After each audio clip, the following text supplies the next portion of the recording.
बोलिए लक्ष्मी नारायण भगवान की जय। जय श्री कृष्ण, राधे राधे। ओम नमः शिवाय। हर हर महादेव। प्रिय मित्रों, तुलसी माता की संपूर्ण कथा का श्रवण करते हैं। तुलसी माता की कथा को सुनने मात्र से भगवान श्री हरि की हमें कृपा प्राप्त होती है। कथा को शुरू करने से पहले आप कमेंट बॉक्स में जय श्री नारायण जरूर लिखिएगा। सावर्णी मुनि की पुत्री तुलसी अपूर्व सुंदरी थी। उसकी इच्छा थी कि उसका विवाह भगवान नारायण के साथ हो। इसके लिए उसे नारायण पर्वत की घाटी में स्थित बद्री वन में घोर तपस्या की।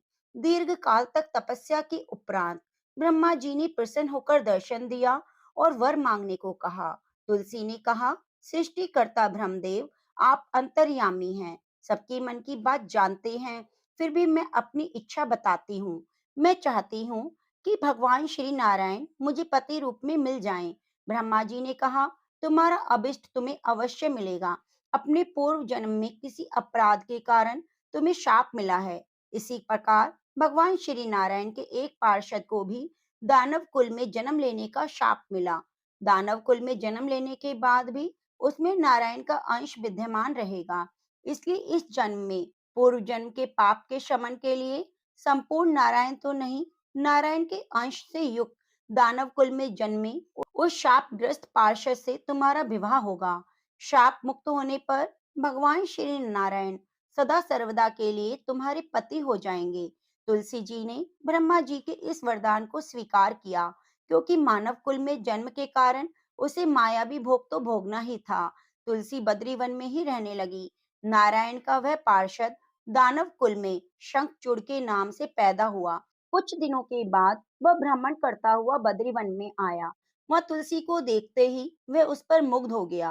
तुलसी के सामने उसने अपने विवाह का प्रस्ताव रखा। इतने में ही ब्रह्मा जी आ गए और तुलसी से कहा, तुलसी, शंखचूड़ को देखो, इसका स्वरूप कितना सुंदर है। दानव कुल में जन्म लेने के बाद भी लगता है इसके शरीर में नारायण का वास है।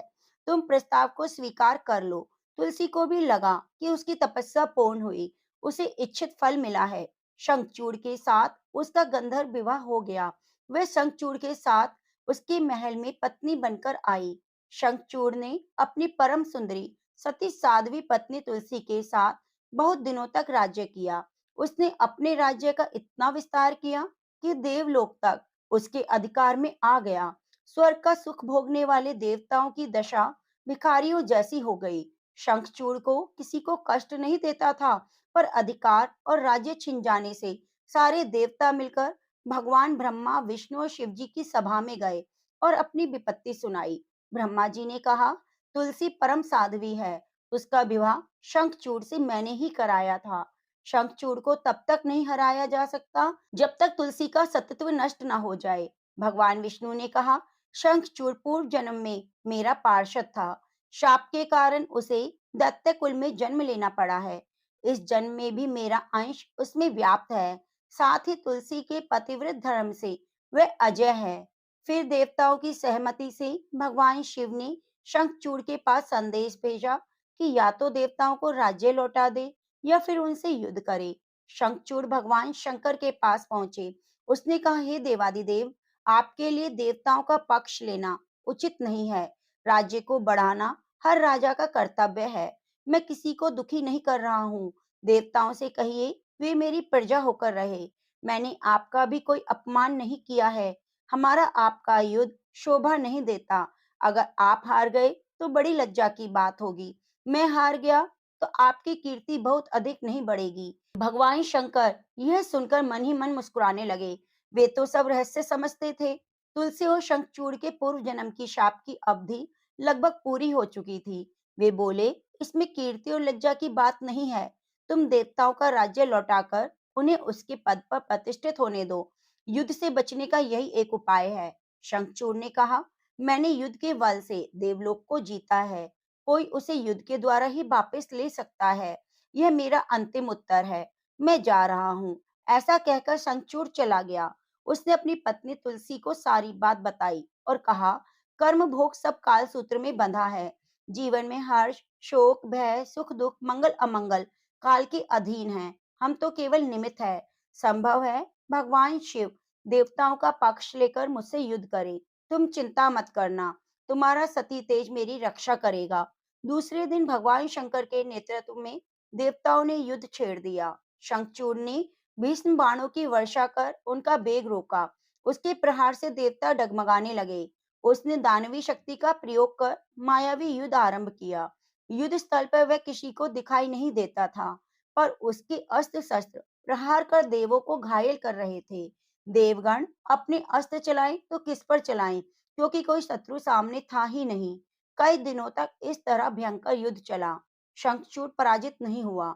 तब भगवान शिव ने विष्णु जी से कहा, हे श्री हरि, कुछ उपाय करो, अन्यथा यह शंखचूड़ देवताओं के साथ अनर्थ कर डालेगा। भगवान विष्णु ने सोचा, बल से तो शंखचूड़ को हराया नहीं जा सकता, इसलिए छल का ही सहारा लेना पड़ेगा। उन्होंने तुरंत ही अपना स्वरूप शंखचूड़ जैसा बनाया और अस्त्र शस्त्र से सुसज्जित होकर तुलसी के पास गए और बोले, हे प्रिय, मैं युद्ध जीत गया। सारे देवता भगवान शंकर समेत हार गए। इस खुशी में आओ, मैं तुम्हें अपने हृदय से लगा लूं। पति को प्रत्यक्ष खड़ा देखकर और विजय का समाचार सुनकर वह दौड़कर मायावी शंखचूड़ के गले से लिपट गई। इस प्रकार पति पत्नी दोनों आलिंगन हो खूब खुशी मनाने लगे। इस प्रकार पर पुरुष के साथ इस प्रकार के व्यवहार से तुलसी का सती तेज नष्ट हो गया। उसका सती तेज जो शंखचूड़ के कवच के रूप में शंखचूड़ की रक्षा कर रहा था, वह नष्ट हो गया। शंखचूड़ शक्तिहीन हो गया। यह जानते ही भगवान शंकर ने अपने त्रिशूल से प्रहार किया। त्रिशूल के लगते ही शंखचूड़ जलकर भस्म हो गया। शंखचूड़ के मरने को जानकर भगवान विष्णु अपने असली रूप में आ गए। सामने अपने पति शंखचूड़ के स्थान पर भगवान विष्णु को खड़ा देखकर तुलसी बहुत ही हैरान हुई। उसको पता लग गया कि स्वयं नारायण ने उसके साथ छल किया है। क्रोध में आकर उसने भगवान विष्णु को श्राप दे डाला। एक सती स्त्री का सतीत्व भंग करने के अपराध में तुम हृदयहीन पत्थर हो जाओ। भगवान विष्णु ने तुलसी के श्राप को स्वीकार कर लिया और कहा, हे देवी, तुम्हारे और शंखचूड़ के कल्याण के लिए ही मुझे ऐसा करना पड़ा। तुम दोनों को शाप मुक्त करना था। तुम भी अब शरीर त्याग कर तुलसी बिरवा के रूप में जन्म लोगी और मेरी पूजा तुलसी दल से होगी। मैं शालिग्राम पत्थर बनूंगा। मेरे शीश पर तुम आदर से विराजमान होगी। तुम्हारे पति की हड्डियों के चूर्ण से शंख की उत्पत्ति होगी। उस शंख ध्वनि से देवताओं की और मेरी पूजा आराधना होगी। जहाँ शंख ध्वनि होगी, वह मंगलमय ही मंगलमय होगा और मैं सदैव विराजमान रहूंगा। तुमने पूर्व जन्म में बद्री वन में मुझे पाने के लिए बहुत तपस्या की। अब अगले जन्म में मैं नारायण प्रस्तर के रूप में बद्रीनाथ वन में स्थापित होऊंगा और मेरी पूजा अर्चना फल फूल से न होकर तुम्हारे तुलसी दल से होगी। मेरे शीश पर विराजमान होकर तुम मुझसे भी ऊंचा पद प्राप्त करोगी। हे तुलसी, तुम्हारे बिना मेरी पूजा का फल किसी भी व्यक्ति को नहीं मिलेगा। प्रेम से बोलिए, जय तुलसी माँ, जय राधा कृष्ण। ओम नमो भगवते वासुदेवाय नमः। शांतिकारं भुजंगशयनं पद्मनाभं सुरेशं विश्वधारं गगनसदृशं मेघवर्णं शुभांगं लक्ष्मीकान्तं कमलनयनं योगिविद्यानिगम्यं वन्दे विष्णुं भवभयहरणं सर्वलोकैकनाथम्। अब श्रवण करते हैं भगवत गीता का दूसरा अध्याय। एकादशी के दिन भगवत गीता के किसी भी अध्याय का श्रवण करने से हमें एकादशी का संपूर्ण फल प्राप्त होता है। भगवान कहते हैं, लक्ष्मी जी, प्रथम अध्याय का महात्म उत्तम उपाख्यान मैंने तुम्हें सुना दिया। अब अन्य अध्यायों के महात्म श्रवण करो। दक्षिण दिशा में वेद वेता ब्राह्मणों के पुरंदरपुर नामक नगर में श्रीमान देव शर्मा नामक एक विद्वान ब्राह्मण रहते थे। वे अतिथियों के पूजक, स्वाध्यायशील, वेद शास्त्रों के विशेषज्ञ, यज्ञों का अनुष्ठान करने वाले और तपस्वियों के सदा ही प्रिय थे। उन्होंने उत्तम द्रव्यों के द्वारा अग्नि में हवन करके दीर्घ काल तक देवताओं को तृप्त किया, किंतु उन धर्मात्मा ब्राह्मण को कभी सदा रहने वाली शांति न मिली। वे परम कल्याण में तत्व का ज्ञान प्राप्त करने की इच्छा से प्रतिदिन प्रचुर सामग्रियों के द्वारा सत्य संकल्प वाले तपस्वियों की सेवा करने लगे। इस प्रकार शुभ आचरण करते हुए उन्हें बहुत समय व्यतीत हो गया तदंतर एक दिन पृथ्वी पर उनके समक्ष एक त्यागी महात्मा प्रकट हुए। वे पूर्ण अनुभवी, आकांक्षा रहित, नासिका के अग्रभाग पर दृष्टि रखने वाले और शांत चित्त थे। निरंतर परमात्मा के चिंतन में संलग्न हो वे सदा आनंद विभोर रहते। देव शर्मा ने उन नित्य संतुष्ट तपस्वी को शुद्ध भाव से प्रणाम किया और पूछा, महात्मा, मुझे शांतिमय स्थिति कैसे प्राप्त होगी? तब उन आत्मज्ञानी संत ने देव शर्मा को सोपुर ग्राम के निवासी मित्रवान का, जो बकरियों का चरवाहा था, परिचय दिया और कहा, वही तुम्हें उपदेश देगा। यह सुनकर देव शर्मा ने महात्मा के चरणों की वंदना की और समृद्धिशाली सोपुर गांव में पहुंचकर उसके उत्तर भाग में एक विशाल वन देखा। उसी वन में नदी के किनारे एक शिला पर मित्रवान बैठा था। उसके नेत्र आनंद से निश्चल हो रहे थे। वह अपलक दृष्टि से देख रहा था। वह स्थान आपस का स्वाभाविक बैर छोड़कर एकत्रित परस्पर विरोधी जंतुओं से घिरा हुआ था। वहां उद्यान में मंद मंद वायु बह रही थी। मृगों के झुंड शांत भाव से बैठे थे। मित्रवान दया से भरी हुई आनंदमयी मनोहारिणी दृष्टि से पृथ्वी पर मानो अमृत छिड़क रहा था। इस रूप में उसे देखकर देव शर्मा का मन प्रसन्न हो गया। वह उत्सुक होकर बड़ी विनय के साथ मित्रवान के पास गया। मित्रवान ने भी अपने मस्तक को किंचित नवाकर देव शर्मा का सत्कार किया। उसके बाद विद्वान देव शर्मा अनन्य चित्त से मित्रवान के समीप गए और उसके ध्यान का समय समाप्त हो गया। उस समय उन्होंने अपने मन की बात पूछी, हे महाभाग, मैं आत्मा का ज्ञान प्राप्त करना चाहता हूँ। मेरी इस मनोरथ की पूर्ति के लिए मुझे किसी ऐसे उपाय का उपदेश दीजिए जिसके द्वारा सिद्धि प्राप्त हो सके। देव शर्मा की बात सुनकर मित्रवान ने एक क्षण तक कुछ विचार किया। उसके बाद इस प्रकार कहा, विद्वान, एक समय की बात है, मैं वन के भीतर बकरियों की रक्षा कर रहा था। इतने में ही एक भयंकर व्याघ्र की दृष्टि मुझ पर पड़ गई, जो मानो सबको ग्रस लेना चाहता था। मैं मृत्यु से डरता था, इसलिए व्याघ्र को आते देख बकरियों के झुंड को आगे करके वहां से भाग चला। किंतु एक बकरी तुरंत ही सारा भय छोड़कर नदी के किनारे उस बाग के पास बेरोक टोक चली गई। फिर तो व्याघ्र भी द्वेष छोड़कर चुपचाप खड़ा हो गया।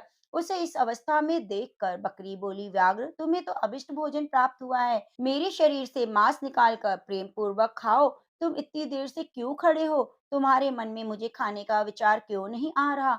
व्याघ्र बोला, बकरी, इस स्थान पर आते ही मेरे मन से द्वेष का भाव निकल गया। भूख प्यास भी मिट गई, इसलिए पास आने पर भी मैं तुम्हें नहीं खाना चाहता। व्याघ्र के यूं कहने पर बकरी बोली, न जाने मैं कैसे निर्भय हो गई। इसमें क्या कारण हो सकता है? यदि तुम जानते हो तो बताओ। यह सुनकर व्याघ्र ने कहा, मैं भी नहीं जानता। चलो सामने खड़े हुए इस महापुरुष से पूछे। ऐसा निश्चय करके वे दोनों वहां से चल दिए। उन दोनों के स्वभाव में यह विचित्र परिवर्तन देखकर मैं बहुत विस्मय में पड़ गया। इतने में ही उन्होंने मुझसे ही आकर प्रश्न किया। वहां वृक्ष की शाखा पर एक वानर राज था। उन दोनों के साथ मैंने भी वानर राज से पूछा। विप्रवर, मेरे पूछने पर वानर राज ने आदर पूर्वक कहा, अजापाल, सुनो, इस विषय में मैं तुम्हें प्राचीन वृतांत सुनाता हूँ। यह सामने वन के भीतर जो बहुत बड़ा मंदिर है, उसकी ओर देखो। इसमें ब्रह्मा जी का स्थापित किया हुआ एक शिवलिंग है। पूर्व काल में यहाँ सुकर्मा नामक एक बुद्धिमान महात्मा थे, जो तपस्या में संलग्न होकर इस मंदिर में उपासना करते। वे वन में से फूलों का संग्रह कर लाते और नदी के जल से पूजनीय भगवान शंकर को स्नान कराकर उन्हीं से उनकी पूजा करते। इस प्रकार आराधना का कार्य करते हुए सुकर्मा यहाँ निवास करते थे। बहुत समय के बाद उनके समीप किसी अतिथि का आगमन हुआ। सुकर्मा ने भोजन के लिए फल लाकर अतिथि को अर्पण किया और कहा, विद्वान, मैं केवल तत्व ज्ञान की इच्छा से भगवान शंकर की आराधना करता हूँ। आज इस आराधना का फल परिपक्व होकर मुझे मिल गया, क्योंकि इस समय आप जैसे महापुरुष मुझ पर अनुग्रह किया है। सुकर्मा के यह मधुर वचन सुनकर तपस्या के धनी महात्मा अतिथि को बहुत प्रसन्नता हुई। उन्होंने एक शिलाखंड पर गीता का दूसरा अध्याय लिख दिया और ब्राह्मण को उसके पाठ और अभ्यास के लिए आज्ञा देते हुए कहा, ब्राह्मण, इससे तुम्हारा आत्मज्ञान संबंधी मनोरथ अपने आप सफल हो जाएगा। यूं कहकर वे बुद्धिमान तपस्वी सुकर्मा के सामने ही उनके देखते देखते अंतर्ध्यान हो गए। सुकर्मा हैरान होकर उनके आदेश के अनुसार निरंतर गीता के द्वितीय अध्याय का अभ्यास करने लगा। तदंतर दीर्घ काल के बाद अंतःकरण शुद्ध होकर उन्हें आत्मज्ञान की प्राप्ति हुई। फिर वे जहां जहां गए वहां वहां तपोवन शांत हो गया। उनमें शीत उष्ण और राग द्वेष आदि की बाधाएं दूर हो गई। इतना ही नहीं, उन स्थानों में भूख प्यास का कष्ट भी जाता रहा और भय का सर्वथा अभाव हो गया। यह सब द्वितीय अध्याय का जप करने वाले सुकर्मा ब्राह्मण की तपस्या का ही प्रभाव समझो। मित्रवान कहता है, बानर राज के यूं कहने पर मैं प्रसन्नता पूर्वक बकरी और बाघ के साथ उस मंदिर की ओर गया। वहां जाकर शिलाखंड पर लिखे हुए गीता के द्वितीय अध्याय को मैंने देखा और पढ़ा। उसी की आवृत्ति करने से मैंने तपस्या का पार पा लिया।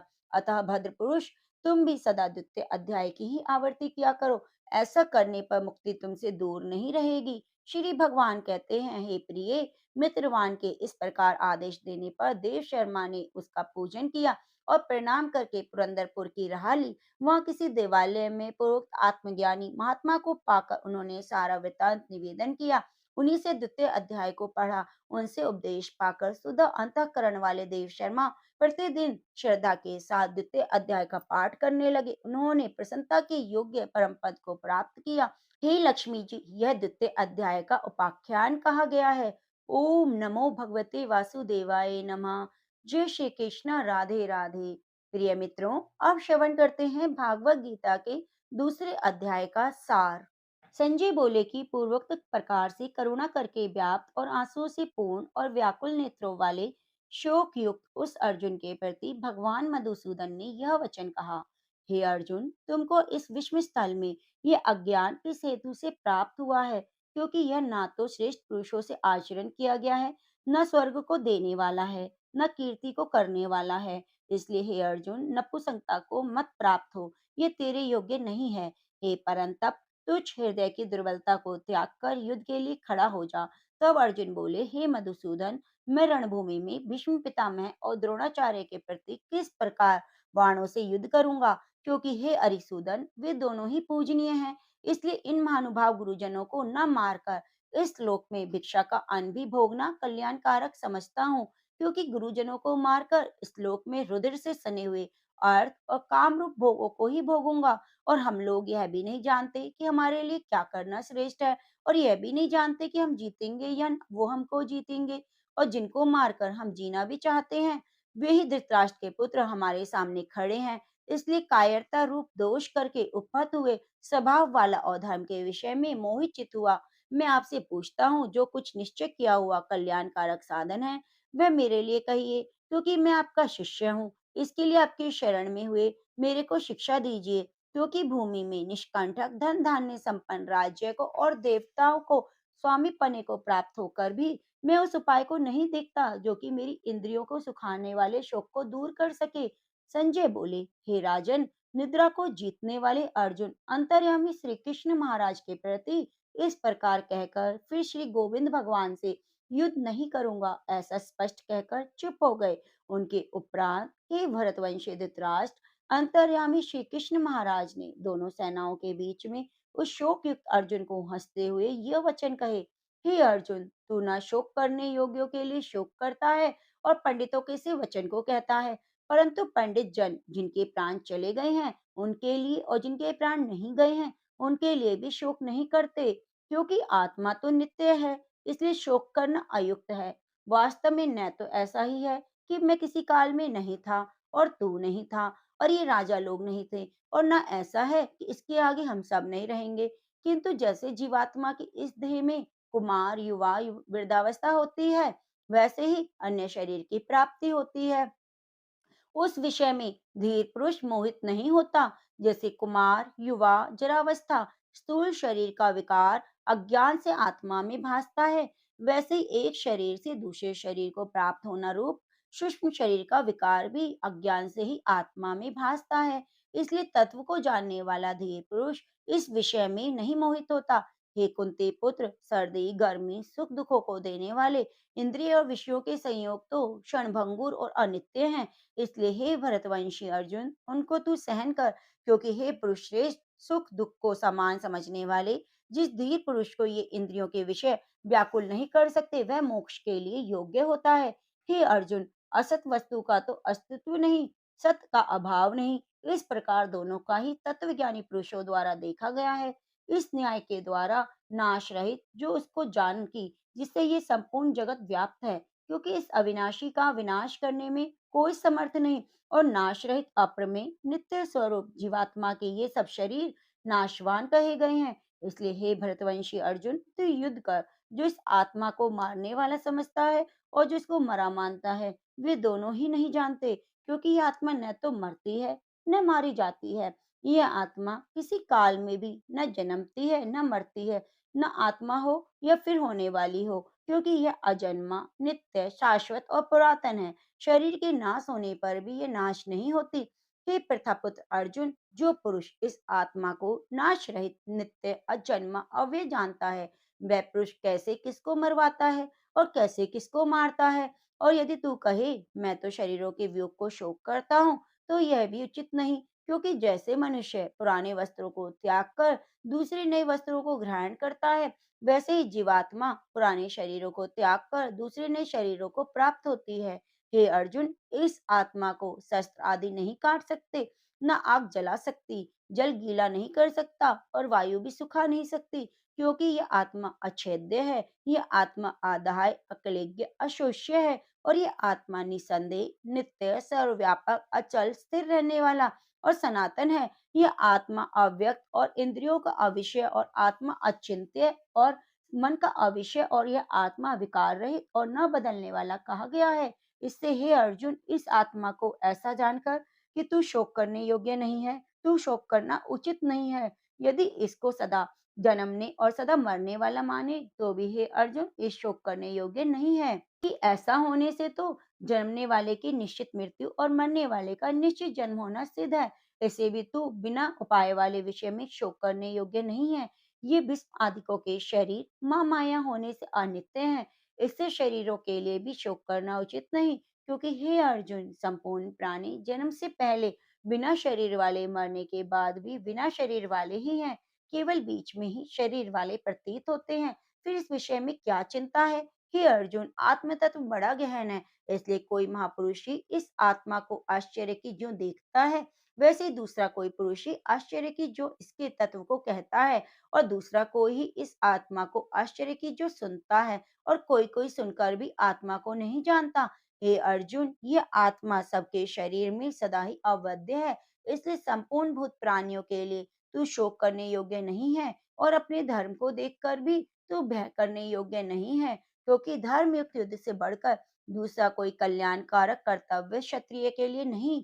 हे पार्थ, अपने आप प्राप्त हुए खुले हुए स्वर्ग के द्वार रूप इस प्रकार के युद्ध को भाग्यवान क्षत्रिय लोग ही पाते हैं। और यदि तू इस धर्मयुक्त संग्राम को नहीं करेगा, तो धर्म को और कीर्ति को खोकर पाप को प्राप्त होगा। सब लोग तेरी बहुत काल तक रहने वाली अपकीर्ति का कथन करेंगे, और अपकीर्ति माननीय पुरुष के लिए मरण से भी अधिक बुरी होती है। जिनके तू बहुत माननीय होकर भी तुच्छता को प्राप्त होगा, वे महारथी लोग तुझे भय के कारण युद्ध में उपराम मानेंगे, और तेरे बैरी लोग तेरे सामर्थ्य की निंदा करते हुए बहुत से न कहने योग्य वचनों को कहेंगे। फिर उससे अधिक दुख क्या होगा? इससे युद्ध करना तेरे लिए सब प्रकार से अच्छा है, क्योंकि या तो मरकर स्वर्ग को प्राप्त होगा या जीतकर पृथ्वी को भोगेगा। इसलिए हे अर्जुन, युद्ध के लिए निश्चय वाला होकर खड़ा हो जा। यदि तुझे स्वर्ग और राज्य की इच्छा ना हो, तो भी सुख दुख, लाभ हानि, जय पराजय को समान समझकर उसके उपरांत युद्ध के लिए तैयार हो। इस प्रकार युद्ध करने से तू पाप को प्राप्त नहीं होगा। हे पार्थ, ये बुद्धि तेरे लिए ज्ञान योग्य के विषय में कही गई है, और इसी को अब निष्काम कर्म योग के विषय में सुन। जिस बुद्धि से युक्त हुआ तू कर्मों के बंधन को अच्छी तरह से नाश करेगा। इस निष्काम कर्म योग में आरंभ का अर्थात बीज का नाश नहीं है, और उल्टा फलस्वरूप दोष भी नहीं होता। इसलिए उस निष्काम कर्म योग रूप धर्म का थोड़ा भी साधन जन्म मृत्यु रूप महान भय से उद्धार कर देता है। हे अर्जुन, इस कल्याण मार्ग में निश्चयात्मा बुद्धि एक ही है, और अज्ञानी पुरुषों की बुद्धियां बहुत भेद वाली अनंत होती हैं। हे अर्जुन, जो सकामी पुरुष केवल फलश्रुति में प्रीति रखने वाले, स्वर्ग को ही परम श्रेष्ठ मानने वाले, इससे बढ़कर और कुछ नहीं ऐसे कहने वाले हैं, वे अविवेकी जन जन्म रूप कर्म फल को देने वाली और भोग ऐश्वर्य की प्राप्ति के लिए बहुत सी क्रियाओं के विस्तार वाली इस प्रकार की जिस दिखाऊ शोभायुक्त वाणी को कहते हैं, उस वाणी द्वारा हरे हुए चित्त वाले, भोग और ऐश्वर्य में आसक्ति वाले उन पुरुषों के अंतःकरण में निश्चयात्मक बुद्धि नहीं होती। हे अर्जुन, वह सब वेद तीनों गुणों के कार्य रूप संसार को विषय करने वाले और प्रकाश करने वाले हैं। इसलिए तू असंसारी और निष्कामी, सुख दुखादि द्वंद्वों से रहित, नित्य वस्तु में स्थित और योग क्षेम को न चाहने वाला और आत्मपरायण हो। क्योंकि मनुष्य का सब ओर से परिपूर्ण जलाशय के प्राप्त होने पर छोटे जलाशय में जितना प्रयोजन रहता है, अच्छी प्रकार ब्रह्म को जानने वाले ब्राह्मण का भी सब वेदों में उतना ही प्रयोजन रहता है। जैसे बड़े जलाशय के प्राप्त हो जाने पर जल के लिए छोटे जलाशयों की आवश्यकता नहीं रहती, वैसे ही ब्रह्मानंद की प्राप्ति होने पर आनंद के लिए वेदों की आवश्यकता नहीं रहती। इससे तेरा कर्म करने मात्र में ही अधिकार होवे, फल में कभी नहीं। तू कर्मों के फल की वासना वाला भी मत हो, तेरी कर्म न करने में भी प्रीति न होवे। हे धनंजय, आसक्ति को त्याग कर सिद्धि असिद्धि में समान बुद्धि वाला होकर योग में स्थित हुआ कर्मों को कर। ये समत्व भाव ही योग नाम से कहा गया है। इस समत्व रूप बुद्धि योग से सकाम कर्म अत्यंत तुच्छ है। इसलिए हे धनंजय, समत्व बुद्धि का आश्रय ग्रहण कर, क्योंकि फल की वासना वाले अत्यंत दीन है। समत्व बुद्धि युक्त पुरुष पुण्य पाप दोनों इस लोक में ही त्याग देता है, उनसे लिपायमान नहीं होता। समत्व बुद्धि योग के लिए ही चेष्टा कर। ये समत्व बुद्धि रूप योग ही कर्मों में चतुरता है, अर्थात कर्म बंधन से छूटने का उपाय है।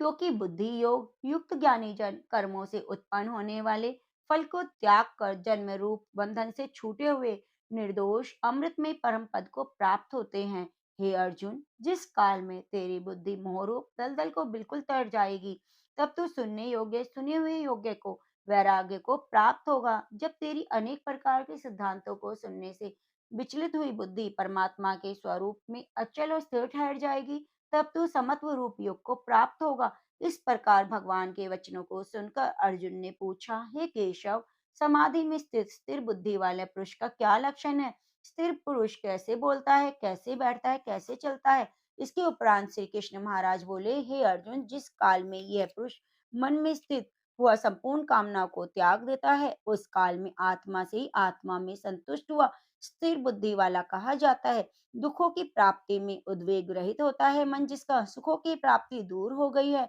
स्पृहा जिसकी निष्ठा नष्ट हो गए हैं, और राग भय क्रोध जिसके, ऐसा मुनि स्थिर बुद्धि वाला कहा गया है।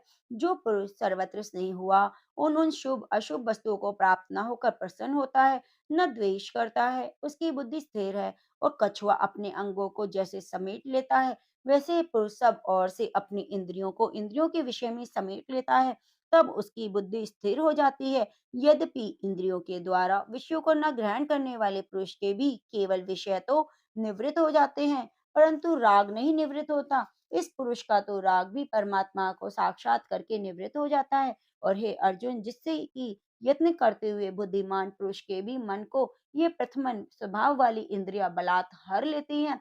इसलिए मनुष्य को चाहिए उन संपूर्ण इंद्रियों को वश में करके समाहित चित हुआ मेरे परायण स्थित होवे। क्योंकि जिस पुरुष के इंद्रिया वश में होती हैं, उसकी बुद्धि स्थिर होती है। हे अर्जुन, मन सहित इंद्रियों को वश में करके मेरे परायण न होने से मन के द्वारा विषयों का चिंतन होता है, और विषयों का चिंतन करने वाले पुरुष की उन विषयों में आसक्ति हो जाती है। आसक्ति से उन विषयों की कामना उत्पन्न होती है, और कामना में विघ्न पड़ने से क्रोध उत्पन्न होता है। क्रोध से अविवेकी और मूढ़ भाव उत्पन्न होता है। अविवेक से स्मरण शक्ति भ्रमित हो जाती है, और स्मृति के भ्रमित हो जाने से बुद्धि और ज्ञान शक्ति का नाश होता है। बुद्धि के नाश होने से ये पुरुष अपने श्रेय साधन से गिर जाता है। तो स्वाधीन अंतःकरण वाला पुरुष राग द्वेष से रहित अपने वश में की हुई इंद्रियों द्वारा विषयों को भोगता हुआ अंतःकरण की प्रसन्नता और स्वच्छता को प्राप्त होता है। उस निर्मलता के होने से इसके संपूर्ण दुखों का अभाव हो जाता है, और प्रसन्न चित्त वाले पुरुष की बुद्धि शीघ्र ही अच्छी प्रकार स्थिर हो जाती है। हे अर्जुन, साधन रहित पुरुष के अंतःकरण में श्रेष्ठ बुद्धि नहीं होती, और उस अयुक्त के अंतःकरण में आसक्ति भाव भी नहीं होता। बिना आसक्ति भाव वाले पुरुष को शांति भी नहीं होती। फिर शांति रहित पुरुष को सुख कैसे हो सकता है? क्योंकि जल में वायु नाव को जैसे हर लेती है, वैसे ही विषयों में विचरती हुई इंद्रियों के बीच में जिस इंद्रिय के साथ मन रहता है, वह एक ही इंद्रिय इस अयुक्त पुरुष की बुद्धि का हरण कर लेती है। इससे हे माँ बाहो, जिस पुरुष की इंद्रियां सब प्रकार की इंद्रियों के विषयों से बस की हुई हो, उसकी बुद्धि स्थिर होती है। और हे अर्जुन, संपूर्ण भूत प्राणियों के लिए जो रात्रि है, उस नित्य शोध बुद्ध स्वरूप परमानंद में भगवत को प्राप्त हुआ योगी पुरुष जागता है, और जिस नाशवान क्षण भंगो शारीरिक सुख में सब भूत प्राणी जागते हैं, तत्व को जानने वाले मुनि के लिए वह रात्रि है। जैसे सब ओर से परिपूर्ण अचल प्रतिष्ठा वाले समुद्र के प्रति नाना नदियों के जल चलायमान न करते हुए समा जाते हैं, वैसे ही जिस स्थिर बुद्धि पुरुष के प्रति संपूर्ण भोग किसी प्रकार का विकार उत्पन्न किए बिना ही समा जाते हैं, वह पुरुष परम शांति को प्राप्त होता है, न कि भोगों को चाहने वाला। क्योंकि जो पुरुष संपूर्ण कामनाओं को त्याग कर ममता रहित, अहंकार रहित, स्पृहा रहित हुआ वर्तता है, वह शांति को प्राप्त होता है। हे अर्जुन, यह ब्रह्म का प्राप्त हुए पुरुष की स्थिति है। इसको प्राप्त होकर योगी कभी भी मोहित नहीं होता, और अंत काल में इस निष्ठा सहित होकर ब्रह्म आनंद को प्राप्त हो जाता है। इति श्रीमद् भागवत गीता रूपी उपनिषद और ब्रह्म विद्या योग शास्त्र विषय श्री कृष्ण और अर्जुन के संवाद में सांख्य योग नामक दूसरा अध्याय संपूर्ण हुआ। श्री कृष्ण गोविंद हरे मुरारी, हे नाथ नारायण वासुदेवा, हे नाथ नारायण वासुदेवा, हे नाथ नारायण वसुदेवा। प्रेम से बोलिए ओम नमो भगवते वासुदेवाय नमः। जय श्री कृष्णा, राधे राधे। प्रिय मित्रों, आप पर भगवान श्री कृष्ण की कृपा सदा सदैव के लिए बनी रहे। अगला अध्याय श्रवण करने के लिए आप हमारे चैनल को सब्सक्राइब जरूर कीजिए और बेल आइकन को दबाना ना भूलें। धन्यवाद।